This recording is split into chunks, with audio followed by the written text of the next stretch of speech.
और मैं तो चाहता हूं कि ईश्वर आप में इतनी शक्ति दे। हिरण से इनका क्या लेना देना?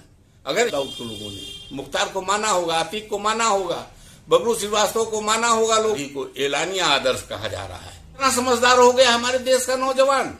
अब नौजवान का यह सब नहीं है भैया, का नौजवान का यह सब नहीं है इनका। देखो भैया सोशल मीडिया पर बढ़िया देखो तो एक पोस्टर वायरल करती है लारेंस बिजनोई का लेकर के, और अब बकायदा भैया बातचीत जब की जाती है इनसे कि काहे खातिर पोस्टर वायरल करे रहो, तो ये बतावत है कि देखो आजकल का नौजवान भटक रहा है। बताओ किसको आदर्श मान रहा है? जो जेल में अपराधी बंद उसको आदर्श मान रहा है। तरीकों में बहुत जोर से भड़क उठाती है। आओ का रंजीत बहादुर जी, आपका एक पोस्टर जारी हुआ है जिसमें बिश्नोई को बताया जा रहा है कृष्ण का अवतार हैं, भगत सिंह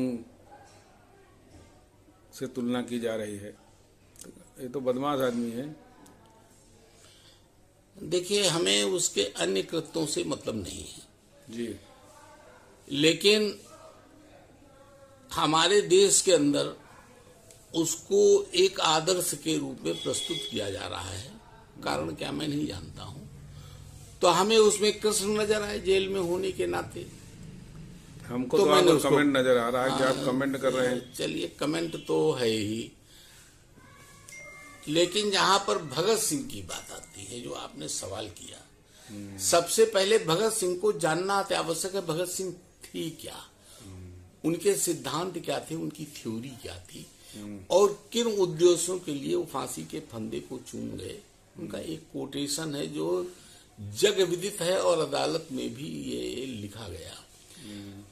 उन्होंने कहा कि हमारा उद्देश्य एक ऐसे समाज की रचना करना है जिसमें मनुष्य के द्वारा मनुष्य का शोषण न हो। अब इससे पहले ये सिद्धांत कहां कहां पर आता है, किसने किसने लिखा?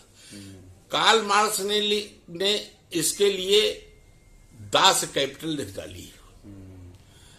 माओ त्से तुंग ने रेड बुक लिखी। लेनिन का पूरा साहित्य इसी पर है, जिसपे उन्होंने खोज की कि किस तरह से मनुष्य के द्वारा मनुष्य का शोषण रोका जाए।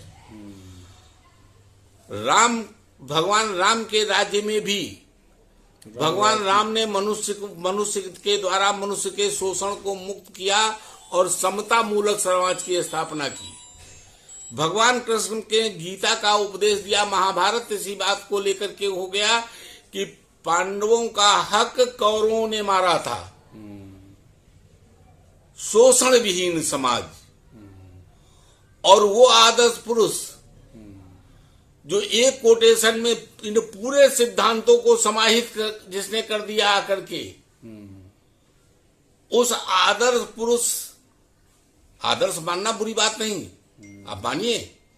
और मैं तो चाहता हूं कि ईश्वर आप में इतनी शक्ति दे कि जो काम कोई नहीं कर पाया, नेता नहीं कर पाए, बड़े बड़े नेता नहीं कर पाए, दुनिया नहीं कर पाई, वो काम अगर भगवान लारेंस बिश्नोई से करा लेता है कि अगर वो शोषण भी मुक्त समाज की संरचना करने में कामयाब हो जाता है, तो मैं समझता हूं कि दुनिया उसकी शुक्रगुजार होगी। ये ताकत भगवान तुमको दे। लेकिन तुम कहां भटक रहे हो? भटक तुम कहां रहे हो? हमारी पीड़ा इस बात पर है, जिसने हिरण मारा, जिसने हिरण खाया, जिसने हिरण बनते हुए सूंघा, उन तक तो आप पहुंचे नहीं। मार किसको रहे हो?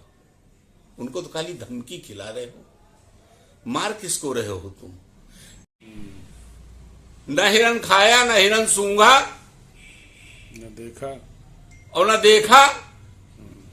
उन्होंने तो हो सकता तस्वीरों न देखी हुई हो। करनी सेना का अध्यक्ष मारे दे रहे हो, मुंह से वाला मारे डाल रहे हो आप, एक सिद्दीकी है उसको मारे डाल रहे हो। ये हिरण से इनका क्या लेना देना है? हिरण से इनका क्या लेना देना?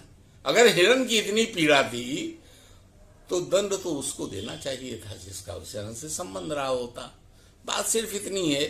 लेकिन धन्य है भारत, जिसमें एक, जो आपने कहा, अपराधी की समानांतर सरकार चल रही है। आदर्श माना होगा दाऊद के लोगों ने, मुख्तार को माना होगा, अतीक को माना होगा, बबलू श्रीवास्तव को माना होगा लोगों ने, लेकिन किसी ने एलानिया नहीं कहा कि ये मेरे आदर्श हैं। आज की तारीख में एक अपराधी को एलानिया आदर्श कहा जा रहा है। ये भारत है, ये भारत है। ये वो देश है जो विश्वगुरु बनने की तरफ जा रहा है, एक अपराधी के पैरों पर गिर पड़ा है।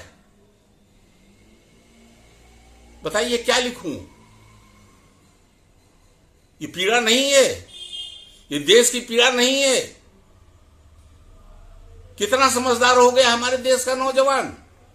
गलत दिशा जा रहा है, गलत दिशा पे जा रहे हो, गलत दिशा पर जा रहे हो। अब रंजीत भारत श्रीवास्तव जी की बातें सुनी आपने भैया? देखा था बहुत जोर से भड़क रहे थे, बहुत जोर से विवादित टिप्पणी भी कर रहे थे, आपने सुने लिया होगा। बाकी आपकी कार है कमेंट करो भैया। हम कहना तरीका आपका बता दी, पोस्टर वायरल करीन है, ऊपर बकायदा जवाब दीन है। तो वीडियो सही लगी हो तो शेयर डालो, चैनल का सब्सक्राइब कर लो, शम साहब जी को ऐसे लगी तो बेल आइकन जरूर दबा दो। बाकी तुम लोग हमका फेसबुक पर भी फॉलो कर सकती हो।